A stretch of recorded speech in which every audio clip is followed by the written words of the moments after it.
Wall Street Unplugged looks beyond the regular headlines heard on mainstream financial media to bring you unscripted interviews and breaking commentary direct from Wall Street right to you on Main Street. What's going on? There's July 10th. And I'm Frank Curzio, host of the Wall Street Unplugged podcast, where I break down headlines and tell you what's really moving these markets. So Daniel Crease joined us today, senior analyst at the best firm in the world, Curzio Research. What's going on, man? How's everything? Hey, what's happening, Frank? Happy Wednesday, as always. Happy Wednesday. Things are great. I've been going down rabbit trails. I can't wait to talk to you today. I've watched testimony from Powell, comments from Yellen, Brendan Carr. I know you don't know who that is, but he's at the FCC. So yeah, I've been sitting with the suits and ties via streaming. Yeah, it put you right up front. For me, the past couple of days, I'll tell you one story. One story that I need advice on how to handle this, because I just put these really nice lights up on my house. They're called jellyfish lights. They're like, new lights. And I'm proud of it because there's so many things that... They're called jellyfish lights? Jellyfish lights. They're amazing. So basically, you put these bulbs on your house, and people like that light up their houses or whatever they have, like in the trees and stuff, and they have them underneath the house. These go around the house, and you could provide like every single bulb, right? You control, and any single color you could put in. It's the most amazing thing ever, right? It really is. It's unbelievable. It's like, so one thing on my house so far that's gone right, and I just got them installed. Everything else, I'm like, with the lights, it's great. I could do anything I want, right? I could put any Christmas lights now forever, whatever. But you dim them. Normally, this way it's not an eyesore. Well, anyway, for 4th of July, I thought it would be a good idea to red, white, and blue. And they go like up and down, and like you could do red, white, and blue and stuff, really nice, celebrate. And I had them on there for like 2 days, right? July 4th, July 5th. And one of my neighbors called the HOA. Nice. And the HOA called me. The girl called me. She's nice, though. She called me. She's like, oh, I got some bad news. I'm like, bad news? I'm only in a neighborhood for a little while. What happened? Well, a lot of people complain about your lights. And I think that's code, like they have to say, a lot of people, but they said people are sending in pictures of your lights, and it looks beautiful. It really does. I mean, every neighbor that's come by, and I know a lot of my neighbors, they're all like, where'd you get those lights? Those lights are cool. It looks really good. I don't have colors going like all the time, just during holidays, right? And You're going to ruin my day here. I'm sorry to interrupt, but is this like Clark Griswold? Like your house is like lit up to the point where no. It's very classy. The meter's doing No, it's classy. It's just along like the top, the top of the house, right? The outline. So like top of the house, the outline of the house, and then bottom. So they're not complaining about the lights. They're complaining about the color display. And I think they complain. Yeah, the color display, right? So, but it was 4th of July, and I know this one neighbor because I know most of my neighbors. I don't know all of them down the block, but Tim Tebow is actually one of my neighbors, and I know he didn't complain. And this person, the neighbors that I know who are cool, when I first met them, they all said, watch out for this neighbor, watch out for this neighbor. It's like this old couple that just, they hate everyone. They hate everything, right? They all have problems. Like they like try to sue people or whatever. And apparently he called like 3 or 4 times. And the old me would like go there and probably cut his trees down and have them fall like diagonally. Like can't do that here in Florida. They're crazy about trees here. Yeah. I mean, I was just, the old me is like, but it bothered me so freaking much. I don't know why Frank's turned over a new leaf at his 50s. It's probably 40s, even, maybe, but it got a little mature, a little bit. But yeah, my idea, like my wife is like, oh, she gets pissed off. And then my kids are like pissed off. My daughter's like 16. I'm like, how would you handle it? I just want to hear how she handles it. Well, I'll go over to her, and I'm like, maybe I should just go over there with some cookies and say, look, sorry about the lights. And if you have any problem, like, they could handle it that way. But I don't know why it bothers me so much, but why would an asshole just like, why does it bother you for 2 days it wasn't like it's massively bright. It's pretty cool. It's celebrating America, right? People put flags out. He has a flag in front of his lawn too. And I'm like, but this guy it's a guy that just, the hatefulness of people and I mean, it's your neighbors, right? You want to get along with your neighbors. They're closest to your house at all times, right? I always make it a habit to get along with neighbors. I always make it a habit to tip the people who are around my house, whether it's, a landscaper or it's someone who, whatever, if you live in a gated community, which, whatever it is, you want to make sure you take care of the mailman. But why are people so pissed off? Like, how does that piss someone off for like 2 days? And he sent like 5 or 6 pictures, and she's like, well, there's a couple of them. I said, is there really a couple? I know there's one asshole. She's like, well, you kind of live on the asshole block. We get the most complaints there. That's what she said to me. I'm like, really? That's great to know, by the way.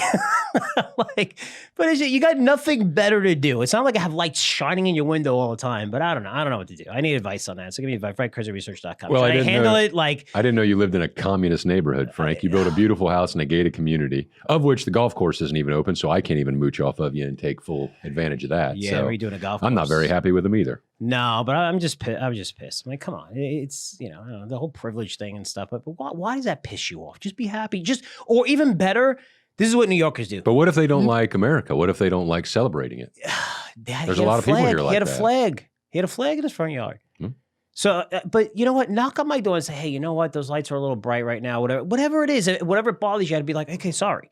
But when you call the HOA and the HOA calls me, and you know the person who did it, right? Right away, it's like, why piss off the people that are closest to your house for? Like, if that guy has a heart attack, I'm probably not going to call anybody. I'm going to be like, you know what? You know what? You're an asshole. You know what? That's how I really feel. I'm sorry. I feel like people are going to be like, Frank, that's how really, you went out of your way to be, I'm not even going to curse. I'm going to say really bad word, to be a whatever to me. You go out of your way. Like, you didn't, I don't know. For me, just stupid little things like it's a pet peeve of mine. Like, just be upfront with people. Just say, hey, I would have been nice about it, but I don't know how to. I'm probably going to handle it the nice way. The old me would have done something stupid and I don't want to do anything stupid, by the way, but I don't know. These things are always easy from the outside looking in. I can give you great advice. I don't know if I could follow it, but just kill them with kindness. You're right. Take the high road. Yeah. And I think that's the best way to do it. But yeah, it's it's so frustrating. I mean, not too many things get me really, really frustrated. I live in a chopped up house, and I guess there's 4 areas. So that means there's at least 4 renters. I've met one, haven't met the other 2. Probably never will. That's just the way I roll. I'm a ghost. Yeah, it's not like you have to go to the neighbors and say, but you usually like wave and say hello, and these people like don't even wave. They hate that these people why go on? Hey, some people are grouches, so kill them with kindness, smile at them. If you're gonna be miserable, just I don't know, move to another country. I don't know. I don't get it. Anyway, sorry. I like this podcast because sometimes it's like therapy for me. But calm before the storm. Let's get to some serious. The calm before the storm, because you have earnings season beginning this week with the banks. The banks, no surprise, 52-week highs. I've been telling we've been highlighting how. It's a boys' club, and people worried about, this whole credit crisis and show you how much, debt, hundreds of trillions of debt are on the balance sheet. And so they don't talk about both sides of the balance sheet and how strong the banks really are. I mean, they have enough capital to withstand, I brought this up numerous times, a 55% drop in equities, right? Was it 30, 40% drop in home prices or whatever. It's just, the capital that they have and the regulation they have protects the big banks, right? It's protecting them because no one could. It's just this provides this moat that's even bigger, and they're all 52-week highs. No surprise, the biggest banks. So it's going to be interesting to see. Maybe they pull off a little bit, but the banks got to come out with earnings. The expectations are sky high because they all after the stress test that they just passed a couple of weeks ago, they all announced big dividends, of course, and hikes in the dividends and buybacks and stuff like that. And everyone's worried about them. You don't do that unless your company's generating a shitload of cash flow, which these guys are. Massive amount of money. So, but also we have the CPI coming out, PPI coming out. So it's a little bit of a slowdown, but we're seeing some earnings come out here and there where Helen of Troy was horrible. Yeah. Holy shit. I mean, they got. I was going to ask you about that. What stood out to you there on Helen of Troy? What stood out is it's the same as Nike to me. The conference call. It wasn't like, oh, well, you know what? This is a little bit of a setback. I mean, they're like, things are terrible. They're horrible. And they didn't provide anything to do anything about it. Like, there's no like, okay, well, they've already been cutting costs. Most companies have been cutting costs. We'll talk about that because Intuit just announced a major cost-cutting initiative. But you're looking at companies going to this earnings season and watch out, because now you have very super high expectations when you have an economy kind of rolling over. And you're looking at the markets and people are like, well, Frank, the market's doing great. The economy's doing great. The NASDAQ is up 23% year to date. The S&P 500 is up 17%. Do you know what the Dow's up? No. 4%. I know small caps are flat. 4%, and small caps are flat. Do you know where mid caps are? Would you take a guess on mid caps? Oh, they got to be down. No, they're only up like 3%. I think they would be like mid caps I think would take a little bit of advantage. I mean, but again, the S&P and the NASDAQ, really you're seeing them dominated by the top 10 companies, which account for the highest amount by far in Was it 38% top 10 companies account for 38%, the highest percentage of the overall S&P 500. And, the concentration's horrible. The breadth's horrible. Also, you have, Biden talk about the economy is strong as ever. And most economists suggest as well, unemployment's strong. I mean, if the economy's strong as ever, and I post this on Twitter, there's no way that you would see these best of breed companies, and you heard of all of them, trading at 52-week lows. This is surprising. McDonald's, Lululemon has gotten absolutely destroyed. You're looking at John Deere, Las Vegas Sands, Nike. I mean, 5 stocks that tell you if you really think the economy is doing great, those 5 stocks should be doing great as well. And they're not. And they're not at 52-week lows. So when I look at things like that and seeing like going into this earnings season, right, I think you just got to be careful because there's going to be companies in your portfolio that are going to be down 20% right after earnings immediately right off the bat. And some of them, if they're right and they produce strong guidance, you're probably going to see 5% moves because they're already at 52-week highs. So the risk reward going into this earnings season is not favorable. And be very, very careful. I'm very mindful. We avoid a lot of minefields, but, I'm nervous going in because it's just, if you have one company that everything is good, like a Levi's, wow, you turned around, everything is good, and then they report the quarter and the company gets annihilated out of nowhere. You have a China slowdown. International is horrible. I mean, you're not really seeing strong demand internationally from anyone right now. But this earnings season is going to be interesting. Earnings are probably going to be stronger than expected. But remember, those expectations are sky high, right? Yeah, expectations have moved up. I know we're going to get into more of that tomorrow, but it's not out of the ordinary for. I'm impressed that earnings are as high, expectations are as they will. I'm like you. I think I'm more nervous this earnings season. And so that means that you can buy anything and it's going to just go straight up because anytime I get nervous seems to be, we have another 10% right around the corner. Like Tesla, up 50% in a month. We hit that out of the park. Who would have thought making 40% under 3 months like golf? You could have done a lot better.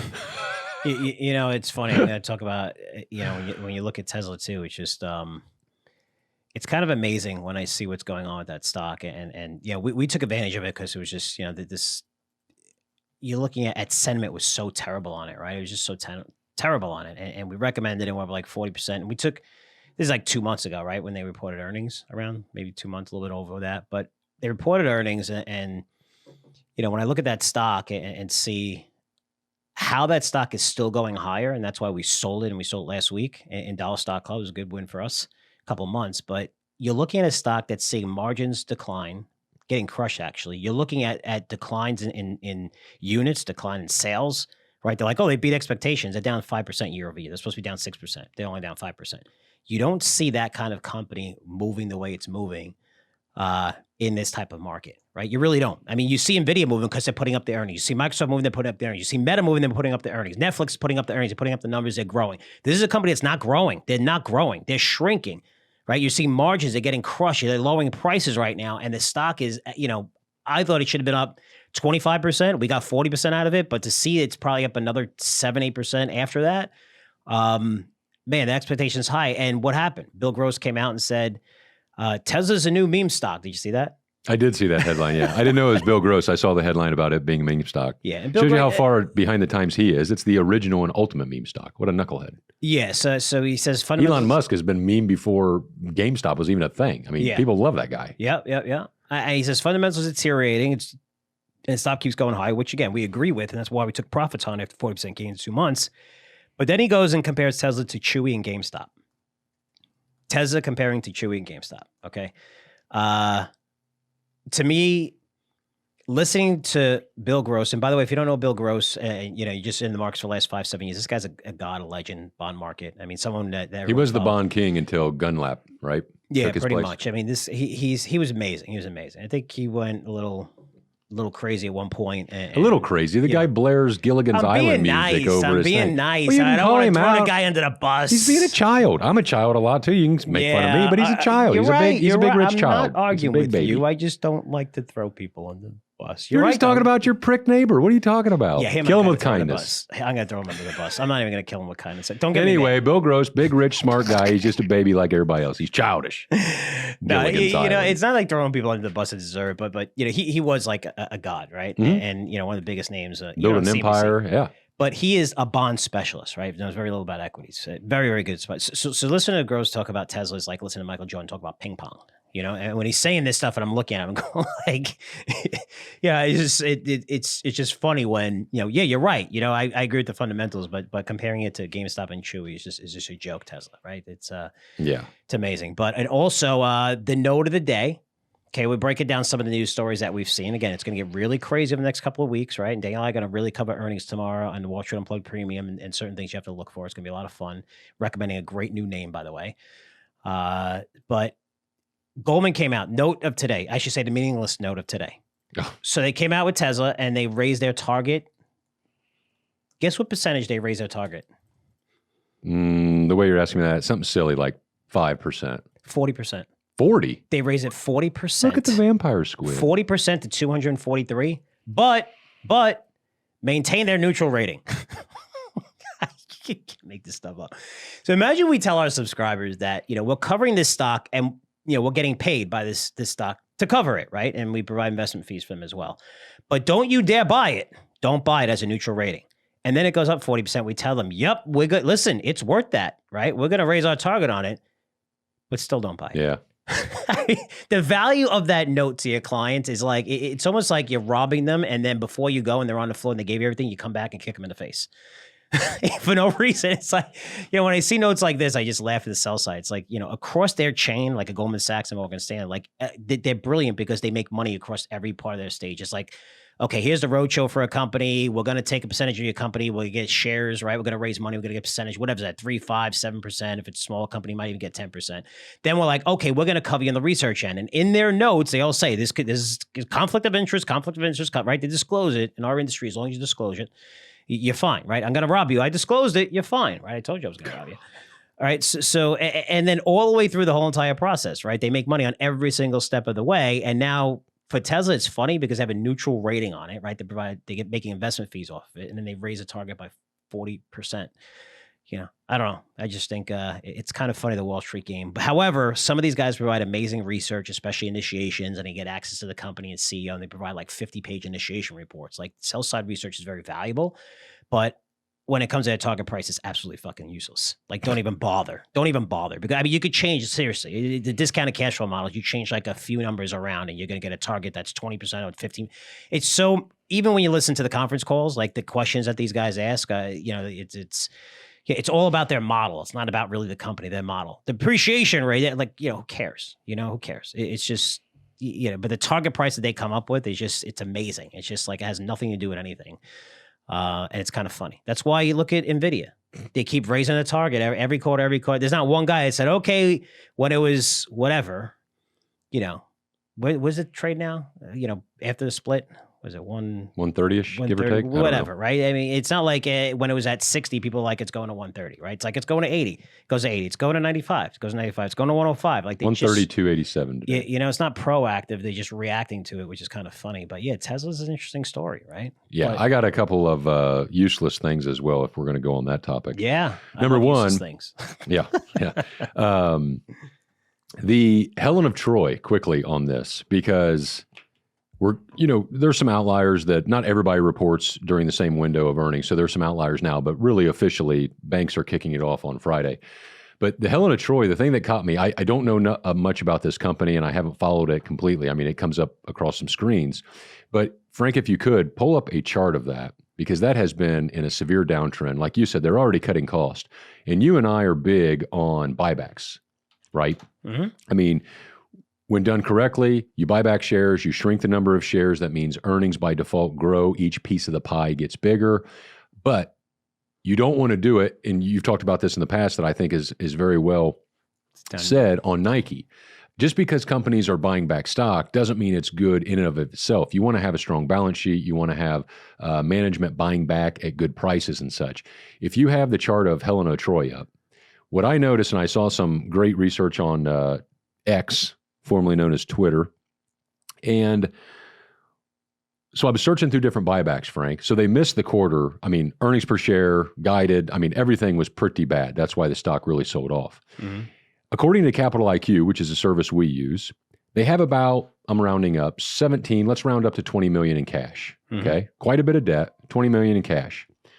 Frank, they bought back $100 million At what price? Well, look at your chart. Over the last quarter. Over the last $100 quarter? million in the quarter. Wow. So let me just this is interesting. Really? Did they? Wow, that I didn't know. That's a good stat, man. 100 First million, quarter. probably over $90. It's 60, guys. First It's quarter 62. of fiscal 2025 compared to fiscal 2024, repurchased 1,011,243 shares of common stock in the open market for $100 million. Holy shit. Now, they did produce some free cash flow. I think free cash flow was 16-ish million. But Frank, you buy $100 million worth of stock. You report the earnings you do, and then your stock drops, what, 20-ish%, if not more? How is 30%. That good capital allocation? As Warren Buffett says, and everybody likes to quote Warren Buffett, and I get it, one of the main jobs, one of the many reasons that gentleman is so brilliant is because he pounds the table on one of the most important jobs for a CEO of any company is money, is allocating capital. That is a huge, huge job. So as big as we are on buybacks, and we like to see people buying back large amounts of shares, but only if business momentum is in their favor, only if you have a strong balance sheet and you're growing earnings or you're doing it for a reason to prepare for the future. You don't just buy shares, like you say, and how Nike does, to quote unquote legally manipulate your earnings. But man, if you're holding hell of a Troy here, I thought that was a misprint. I thought there's no way they got 16 million left in cash and they spent 100 million and all that. But I tell you what, this is a poster child for useless management and or capital allocation. That is absolutely awful. And the good news is you don't have a gun to your head. You don't have to buy into these. If you were short, as some of the people I was reading, tip my hat to you, congratulations. This thing, you talk about just an absolute shit show, Frank. Wow. This is a freaking disaster.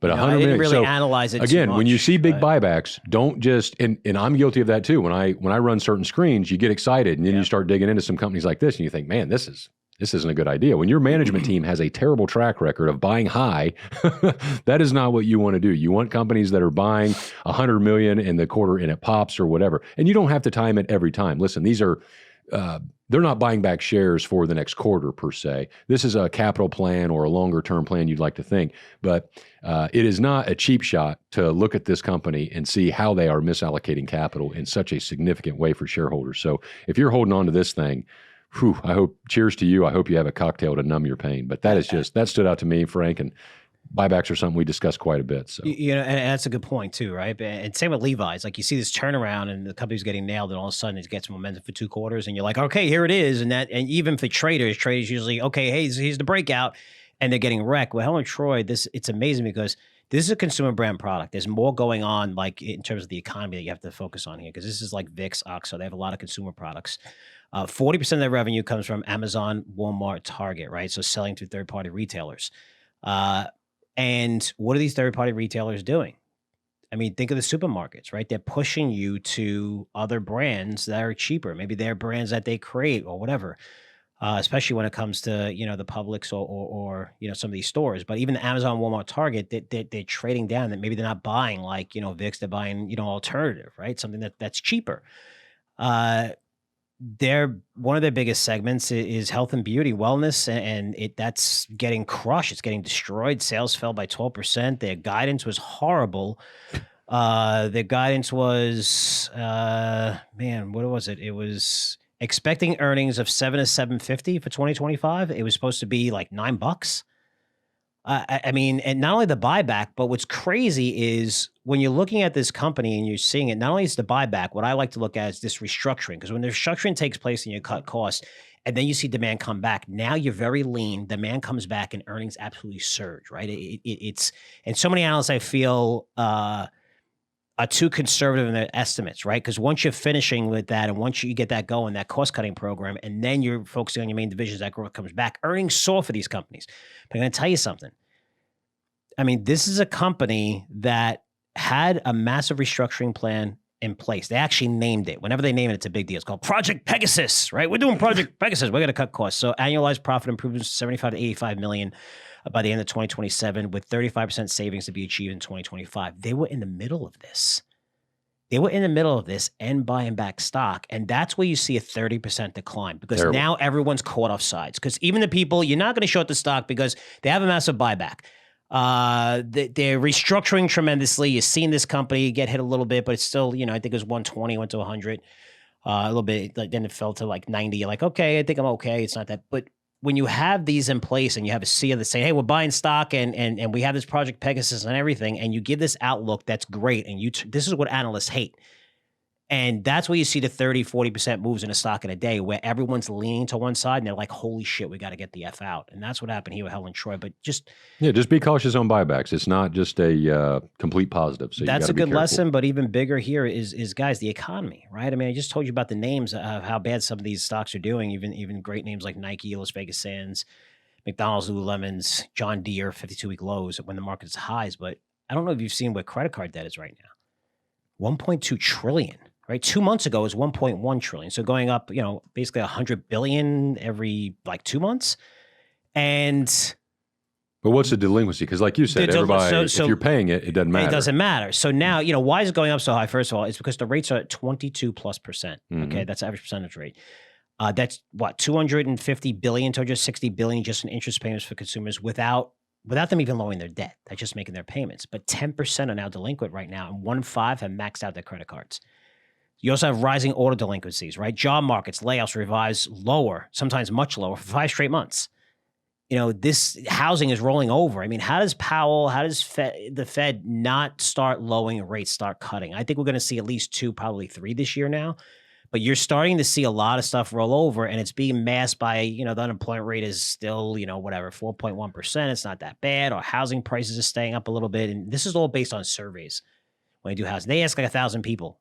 Even rentals. Okay. Are you going to, what would you charge for your house? That's what they do. And that's how they base it. Oh, rent. It's so backwards looking, especially with AI and what we have now of how they calculate this data. Hopefully it gets better, but it's not an indication of what's really going on with the underlying economy, especially when you're looking at a market that's up and it's due to really 10 stocks. I mean, you could say it's really due to 5 or 6 stocks, and you're seeing some big best of breed, awesome names trading at 52-week lows. You're like, holy shit, there's a lot going on under the hood here, which is really scary. But, one of the things that's crazy about that, and I don't want to hamper, and sorry to interrupt, but did you see at the end of last month, CNBC had an article, because we've been talking about Disney and different things or just debts. And one of the reasons it's so hard to predict the economy, it's impossible, it's because the economy is millions, billions of people if you want to go worldwide. But just here in the U.S., it's hundreds of millions of people making individual decisions to better their lives. That's why you can't, and economists and all that are full of crap. But CNBC, to your point about debt, at the end of June, I remember the headline 36, so let's just say 30, because 30 is a big number, but it was 35 or 36 people surveyed, and again, there's some salt you need to take with surveys. Americans were planning on taking on debt for a summer vacation. So that has to explain why you have record travel. Did you see this past Sunday, was the record for TSA? Mm-hmm. They screened over 3 million people. And we talk about the record that was just a couple of weeks before that. And I believe, if memory serves me correct, 9 of the 10 busiest travel days have happened this year already. Mm-hmm. And it's June 10th or July 10th. I mean, think about that.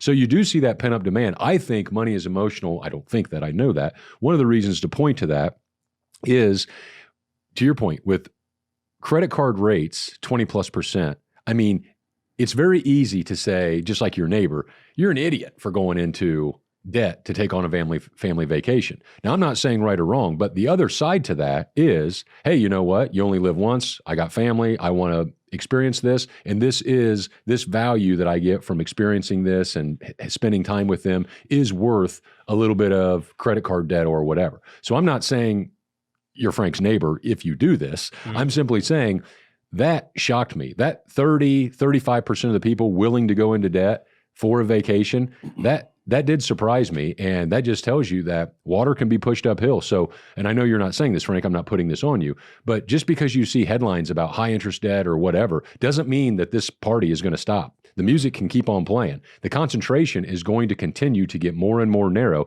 just like the richer get richer and the poorer get poorer. That's on purpose. So don't expect that not to play out in the stock market, where you can have, again, we already have it. We have a handful of stocks representing the majority of all gains in the stock market.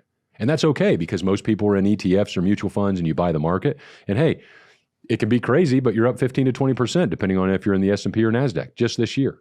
And just the way the system is set up now, it makes sense to continue offering more and more credit to these people, right? Even student loans. They're not going to pay them back, but you know what? The government's going to pay them back for you. And they're going to buy, and you have the government back. But that's the thing where when the government made money off of everything they did in all the bailouts in 2008, now it provides a lot more companies to take on even more risk. It's tough for the banks with the laws in place, but now you're looking at credit card companies, you're looking at, companies that provide this debt and student loan debt and auto debt and stuff like that. It's very easy for them to get out of hand and get a little crazy because they're like, well, if they're, if it gets any worse, we got the government there, don't worry about it, right? So it is crazy.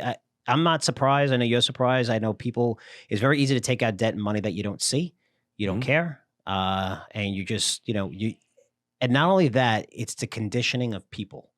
Okay, when you're conditioned a certain way, like it's power. That's why you're looking at politicians. They're going to fight tooth and nail, no matter what they're going to do. They don't never want to give up power, right? You never want to give that up ever. It's the most, again, with power, people like, power provides everything that you really want in terms of your ego, whether it's, women, whatever. It's just it's money. It's access to everything, right? That power. Nobody wants to give it up, and it's like this drug.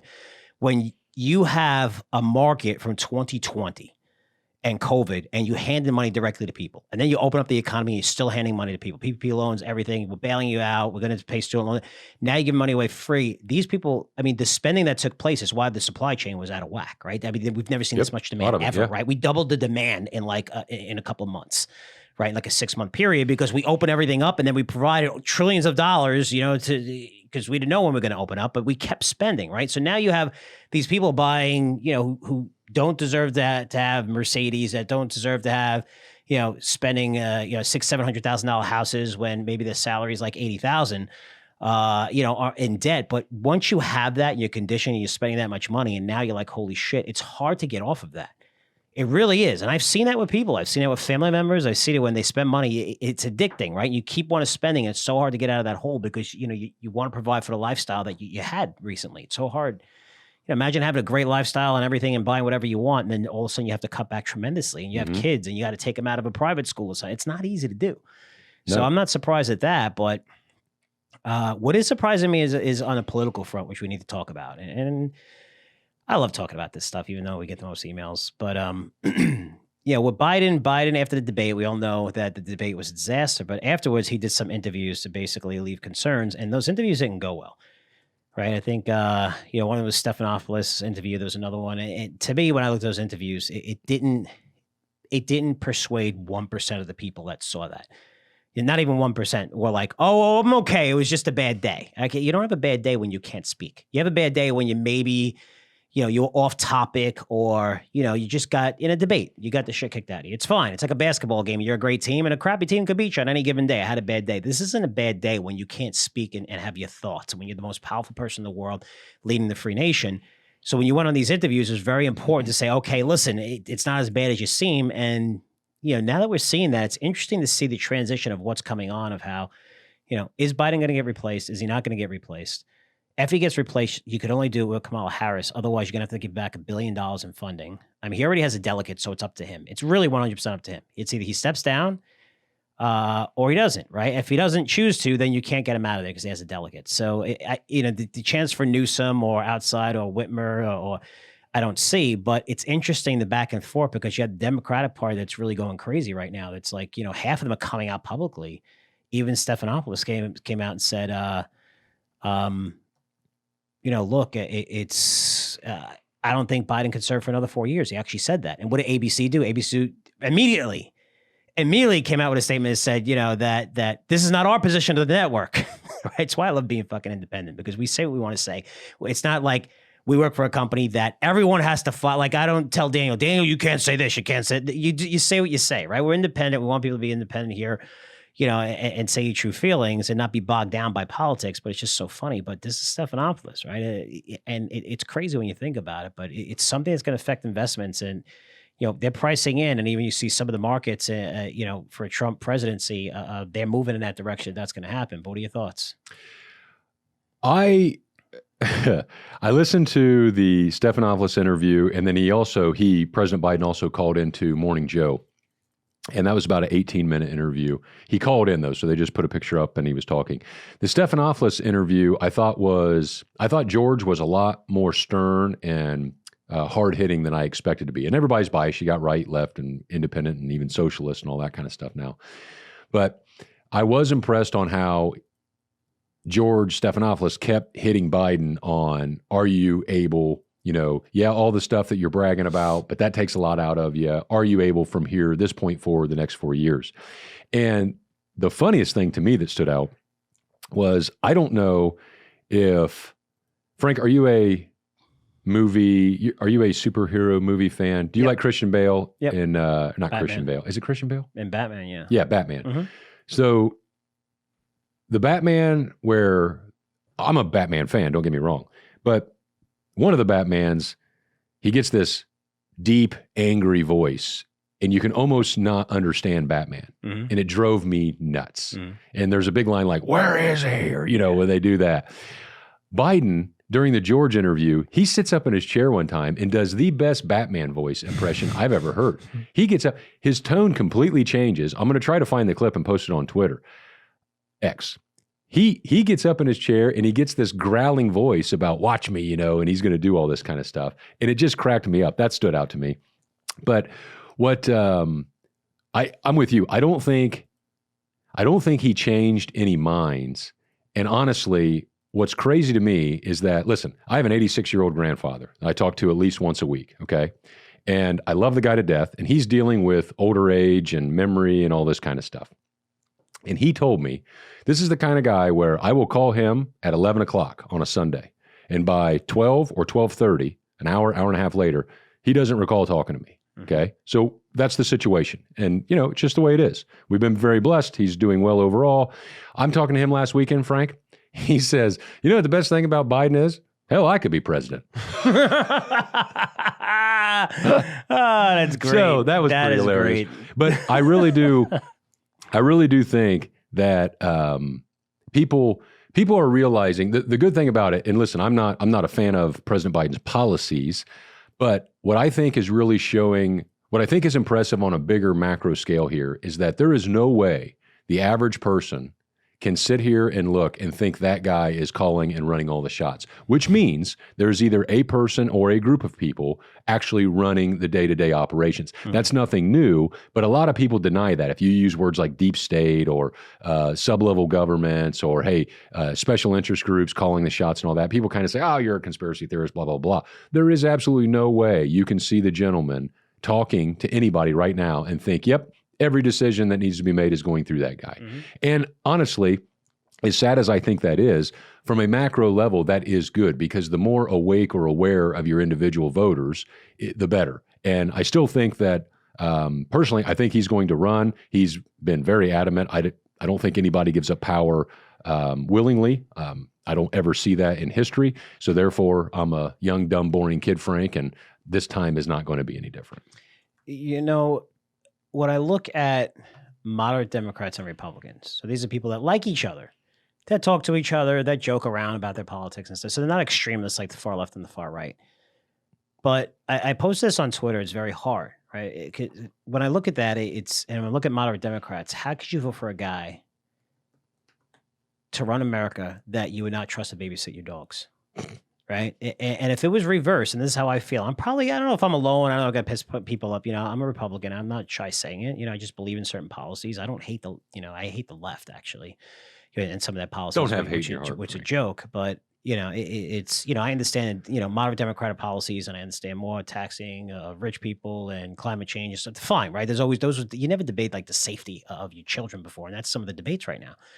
But if it was reversed and Trump was out of it, kind of like Biden is, which we all know, I would be scared shit to see him in office, running the most powerful military in the world. Right? This is a guy that he's talking to world leaders. I mean, we're talking about dictators. Look what China is doing. I mean, they basically, with Taiwan, they had their boat circle in Taiwan and stuff, right? They don't care. They're not scared of us at all. Russia, not scared of us at all. We could have did so much more, right? Even Kyle Bass talked about this on CNBC. I mean, we could have really increased sanctions. We could have, really made it very difficult for them to sell oil outside the market, right? We could have made it really difficult for them, much, much more difficult, but we didn't, right? And now that, they have no incentive to stop the war, right? They're not scared. There's nothing that we could do, no matter what the weapons we provide.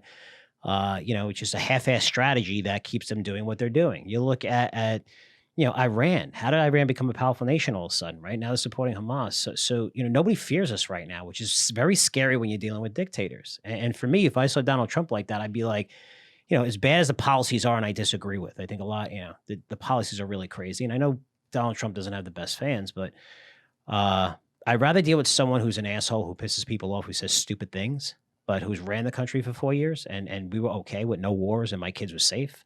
That's one thing you could say, and the borders are safe. I know not all those policies are great, but even if it was reversed, and say if you replace Biden with Obama or Biden with Clinton, I would be more comfortable with Clinton than voting. I wouldn't vote, right? Because I'm a Republican, but I wouldn't vote for Trump. I wouldn't feel comfortable myself voting for Trump, knowing that that's the state of his mind right now. And again, I might be alone with that, and I know you're laughing, but I just wouldn't. For me, it's much deeper than that. And maybe it's just, I believe in more important topics than that. But for me, I really give a shit about that. Like, we have someone who has dementia that people are going to vote for just because they want a Democrat, just because they don't like Donald Trump and they hate him. That scares me. Well, like, how can you vote for this guy when you know he has fucking dementia? Like, how could you vote for someone that has dementia? This is a leader of a free nation. We're talking about the safety, right?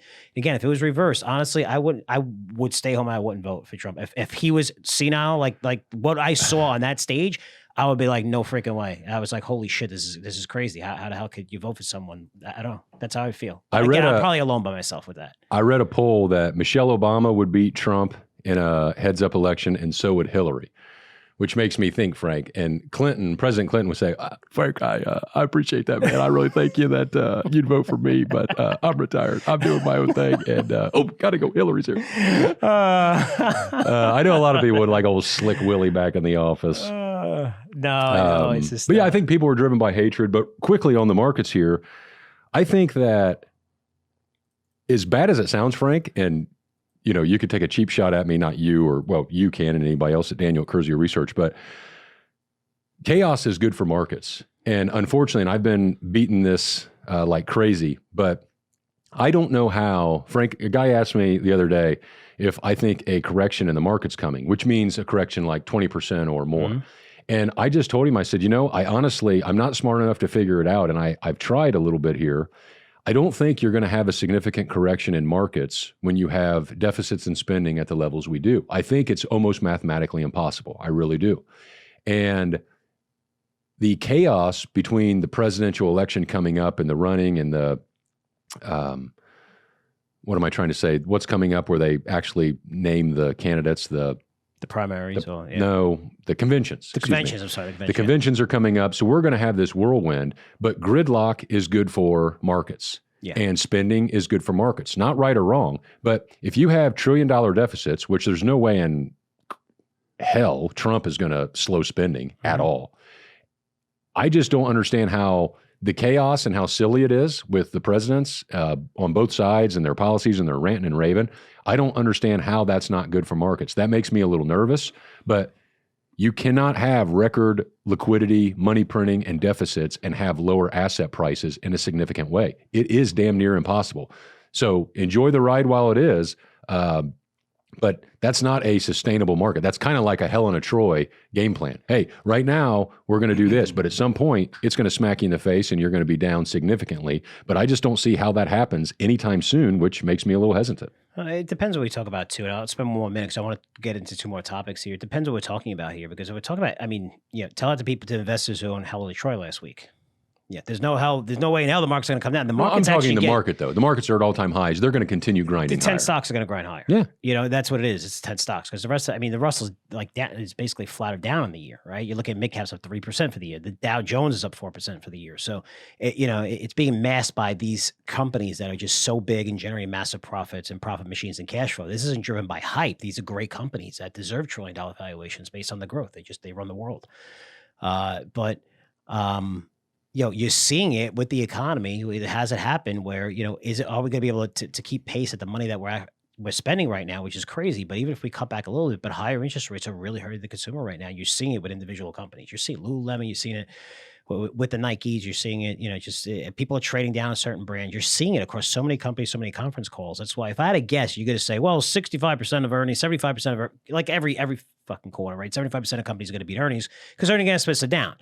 But even though they're going to beat those earnings, like Tesla, their orders were better than expected. They're down 6% year over year. Okay, so they're not as good as Meta, who's growing earnings 15-20% or whatever they're growing at. So it's a different scenario. I think you have to take it by stock by stock basis. With the overall market, I think you're right. I think it grinds higher. I saw interesting stat from Canaccord saying that there's only, I think, 12 times in history where in the first half of the year since the S&P 500 was created that it rose 15% in the first 6 months of the year.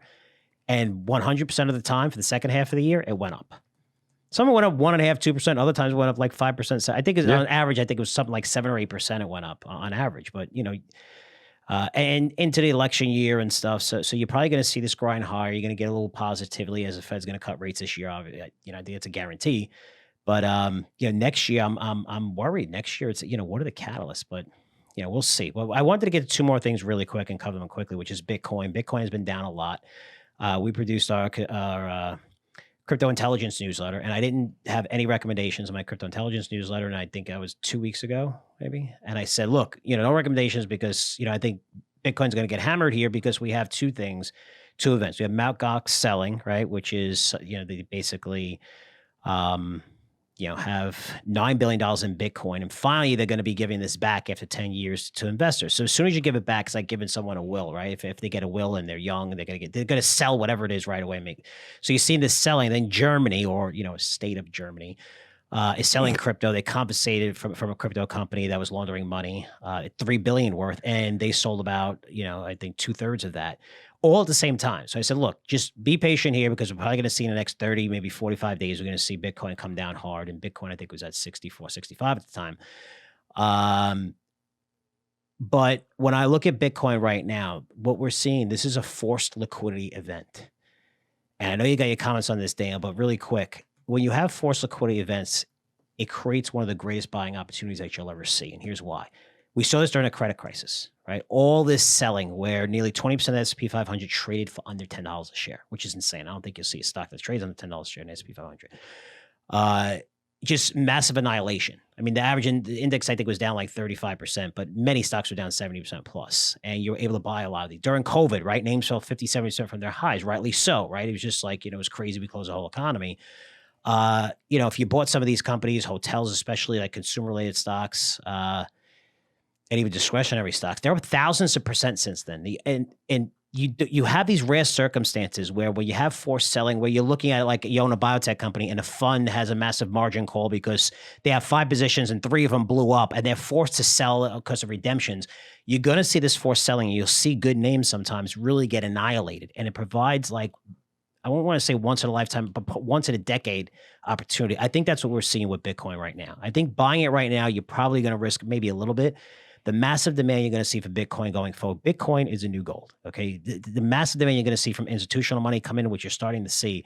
I think it's a very rare opportunity to buy Bitcoin right now. You're going to own one of the greatest assets in the world at a dirt cheap price, and I don't think you're going to get it near this price anytime in the future. It might go a little bit lower. There's a little bit more selling coming out Mt. Gox, maybe a few more $1 billion. But after that, I think you're going to see this tremendous uptrend in Bitcoin, and it's going to last for many, many years. And now is your opportunity to buy it. So I think, from a risk reward standpoint, I think it's a great time to buy it. If it goes out a little bit more, I'd be adding to it. But this is a good price. I really don't think you're going to see the 50s, that much longer, especially 55, 54, 53. You're not going to see these levels too much longer. It's going to be a good opportunity. Now it's time to buy.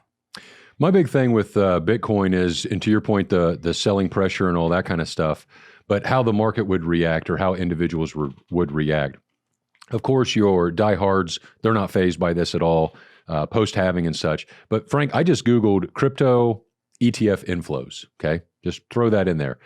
The Block reports U.S. spot Bitcoin ETFs record 216 million in net inflows, continuing positive inflow.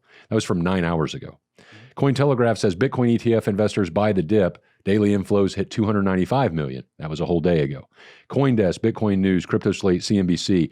What is impressive to me and what I think is different this time than previous sell-offs is people are understanding the narrative of going, okay, we're about to get a dump of Bitcoin supposedly because of these confiscations and things like that.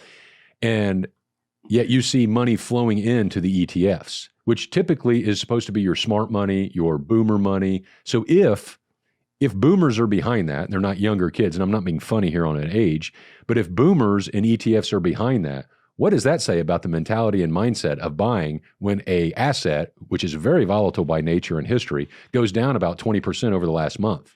And then you couple that, and I don't know if you have any charts up, Frank, but I just pulled up Coinbase, and yeah, Coinbase has been going sideways. It's sold off, but I'm impressed with Galaxy Digital, Coinbase, and even some of the miners. Coinbase didn't even trade down. And again, I don't have a crystal ball, so anything could happen. But Coinbase made a recent low between May and June of around, let's call it 190. It didn't even, its recent low with the Bitcoin sell-off is about 210. Okay. That's significant because when you don't see the follow through, when you see the underlying asset selling off, but you don't just see, oh, you know what, Bitcoin's down, so every crypto or every stock related to crypto is going down today. That's how it has been for the last couple of years, or so it's felt.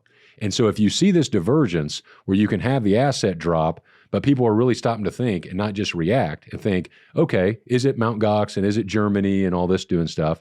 And does that change the narrative over the overall thesis? Does that increase the amount of Bitcoins that are ever going to be available? Does that increase anything else, or does it decrease security or whatnot? And that is impressive to me. So to see the quote unquote Robin Hoods and Coinbases and things like that not sell off as much as crypto, I think is a tell. Of course, I know we're both bullish on this. In the 50s, I've not been this bullish on Bitcoin. Again, I get a little nervous on that, but I think that this is a fantastic opportunity to add to crypto and crypto-related stocks, to be honest with you. No, definitely. And one more topic I wanted to cover outside of Corning raising estimates. That's another. I mean, our portfolio is doing very, very well in our trading portfolio. So much so they're probably going to raise prices in it because we almost give it away for free at $10 a month, along with Wall Street Unplugged Premium. But it's the performance has been really good. We got some big winners. Told you about quick 40% gain in Tesla. Corning was another one that popped. That they raised their estimates. Just a great AI play. It's under the radar. Also has a very small market cap compared to most of the big AI companies. I think there's a lot more growth there, but we're up a lot on that too in just a short period of time. But another company, and this is one of the last ones here, is Intuit. So did you see Intuit? Did you see that they announced a restructuring plan? So they just came out. I did not. I know the name, but I couldn't even. I'd have to guess at what they did. Yeah, so just taxes and stuff like that, and planning software. But they announced a restructuring plan, and I want you to keep in mind this is a stock that's up 40% over the past 12 months. Please listen to what I'm going to say here. Okay, listen to what I'm going to say because I'm going to save you your job. Okay, CEO just sent a letter to its employees saying that they're cutting 10% of its workforce. Again, stock's up 40%. Or they're communicating to 1,800 employees, right? They communicated to them. They said that they will be leaving Intuit. That's what they said to them. Okay, we're communicating to 1,800 employees, and they're going to be leaving Intuit. That's a nice way to fire you. Yeah. Also cutting 10% of its executives, closing a few offices overseas. But they also said this, which I found fascinating. The headcount is going to increase in 2025 because they're hiring more people for engineering, sales, marketing, so basically AI. In fact, this is what the CEO, and I'm quoting, right? It says, Intuit is at a critical moment in our history. The era of AI is one of the most significant technology shifts of our lifetime. This is truly an extraordinary time. AI is igniting global innovation at an incredible pace, transforming every industry and company in ways that were unimaginable just a few years ago. Still quoting here. Companies that aren't prepared to take advantage of this AI revolution will fall behind and over time will no longer exist. Ooh. Okay? Get used to this. This is the reason why you're seeing, for the first time in history, we're looking at a market at all-time highs, and what's it be driven by? It's driven by 10 companies, most like 6 or 7 especially. And what have all those companies doing? They're all laying off employees. They're all laying off employees, and you're going to see earnings go higher when you do this. You take restructuring charges, like this company's going to take restructuring charges. They're giving out like 4 months of benefits and 4-month pay package, and I think 6 months of healthcare benefits. They're providing a great package for them. So they're restructuring. They're telling these 1,800 employees, you're not doing your job, get the hell out, but we're going to hire more people on top of you that know AI, right? So my advice to you, and it's the reason why all these companies are laying off, and now their earnings going high, their sales are going higher. So they're seeing productivity gains. Their top lines are going higher while they're cutting employees. You usually see your top line go low, but your earnings will go a little bit higher because you're cutting your costs. Get used to this, okay? Please get used to this. You're going to see this from numerous companies, even happen within our organization, okay? Learn everything you can about AI. I don't care if you think you're an editorial. I don't care if you think you're writing. I don't care if you're in customer service. which AI is going to totally dominate. Learn how AI is impacting that industry, because the more you learn about AI and your job and how you could use it to improve your productivity, even if you're one of these industries, the chances are not only are you going to get kept, you're going to get a raise. If you don't, you're not going to have a job. You're not going to have a job pretty soon. I mean, you have to see what's going on in robotics. You have to see what's going on in humanoids, right? I mean, who published the report? I got this report. I'm just digging through it. I think it was JP Morgan. Holy cow. It was JP Morgan they would talk about 2030. I mean, and then they went into like 2050 estimates and something like, tens of millions of humanoid robots are going to be taking the place of people. Learn everything you can about AI, because having robots taking a place in customer service or having robots taking a place in different areas in manufacturing, what does that mean? It means you don't have to pay them benefits and they work 24 hours a day. Okay, the productivity you're going to see is absolutely insane. Learn everything you can, especially the industry you're in, about AI. Okay, this is why we started Curzio AI newsletter. It's just focus on small caps that are making this transition. And small caps haven't been doing that good, but we're getting at decent prices. We're holding our own, but you see the developments in AI and how they're transitioning their business. So these companies could go up 5-fold if they get this right. AI is changing the world. It's a real trend. I've never seen anything like this in my life, of how it's impacting so many industries. And right now, you're just seeing the tip of the iceberg. You're just seeing, oh my God, I could put this in and look, it spits out and corrects it, and it's able to write for me. That's nothing. That's 0.5% of what it's capable of doing. It's the inference part. It's what it's going to be able to predict and do and help you tremendously. I mean, you're going to have humanoid robots for the elderly, right? There's elderly that, don't have anyone to talk to. You're going to be able to have conversations with them, real conversations, not like, oh, what do you want? No, I've been studying robots. I've been going to Consumer Electronics Show. Playing ping pong. I play ping pong against robots, which I have videos of on YouTube and stuff. I mean, I've talked, what I've saw this year at the Consumer Electronics Show and what you're going to see going forward. It's freaking insane. It's like, you don't even know you're talking to a robot. They're going to ask you like detailed questions. They're going to talk about your feelings. It's unbelievable, the technology of where this is going right now. It really, really is. It's insane. But guys, seriously, learn everything you can about AI within the scope of your job. And those are the people, not only that these employees are going to keep, but you're probably going to make more money by learning this. And if you don't, you're going to fall behind. I mean, the companies this is quoting from Intuit. Major company here. Companies that aren't prepared to take advantage of the AI revolution will fall behind over time, will no longer exist. Okay, this is very, very real, guys. And this, we've been talking about this a lot. So I thought that was interesting that I wanted to bring up. I don't know if there's any final notes. We covered a lot of topics going into a very busy part, which starts tomorrow, right? CPI, then PPI, and then earnings season with banks. And then, man, it's going to get crazy. This is where Wall Street Unplugged Premium, we have a lot of fun. We really dig in more into details of individual names. We provide value for you. And the portfolio is doing great, which I love to see, and people making money. But, preparing going in is very important, because it's going to be very volatile earnings season, right? Yeah. Kicks off with the banksters. So enjoy.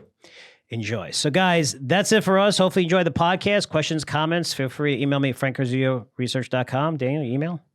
Daniel at curzioresearch.com. And again, we're going to be hosting WSU Premium, Wall Street Unplugged Premium, tomorrow. So if you're a subscriber, I'll see you then. If not, you can visit www.wsupremium.com. You can become a subscriber. Literally try it out for $1 for the first month. If you like it, you stay on board. It's $10 a month. Again, we're going to restructure that part of the business because it's a trading portfolio. You're getting picks every week. Performance is great. Take advantage of it now. But we're very happy that that portfolio is doing good for everyone. But if you want to learn more, just sample it. It's $1, just to sample it and see what it's all about. It's really cool, especially access to that podcast that we have, where we have a recommendation almost every single week, and a new one coming out tomorrow, which is going to take advantage of what trend, Daniel? What's that record? Yeah. Record airline demand. It's not airlines, but taking advantage of record travel. It's not airlines, it's not hotels, but someone's going to benefit tremendously because of that demand that we're seeing. And it's a really good name. I think it's going to do very, very well over the next couple of months. So that's it for us. And we'll see you tomorrow. Take care. Love this episode of Wall Street Unplugged? I think you'll really love Wall Street Unplugged Premium. The Wall Street Unplugged Premium is my members-only podcast where I dive even deeper into this week's events. Well, I'll do even more than tell you what's moving these markets. I'll tell you specifically what moves you can make today. So this is going to be about trading. Put big money in your pocket right away due to the inconsistencies I see daily in the market. I'm talking about specific investment ideas I'm recommending and tracking each week that I believe will be impacted directly by everything I just talked about today. Plus, you're going to get the chance to go even further down the rabbit hole with me and my co-host, who's Daniel Creech, as we discuss which of these week's trends could turn into massive windfalls. Including the big trends that we see lurking on the horizon, also the news we're picking up from our network of insiders, which has gotten bigger and bigger thanks to you and so many people listening to this podcast in over 100 countries. And you get a chance to talk to me directly in my special Ask Me Anything Q&A session. All of that and a lot more, like premium interviews with world leaders in finance, technology, industry, and politics. This is all part of Wall Street Unplugged Premium. And becoming a member is super simple and super cheap. So head on over to WSUoffer.com to check it all out. Sign up today and you won't miss a thing. That's WSUoffer.com. Wall Street Unplugged is produced by Curzio Research, one of the most respected financial media companies in the industry. The information presented on Wall Street Unplugged is the opinion of its host and guests. You should not base your investment decisions solely on this broadcast. Remember, it's your money and your responsibility.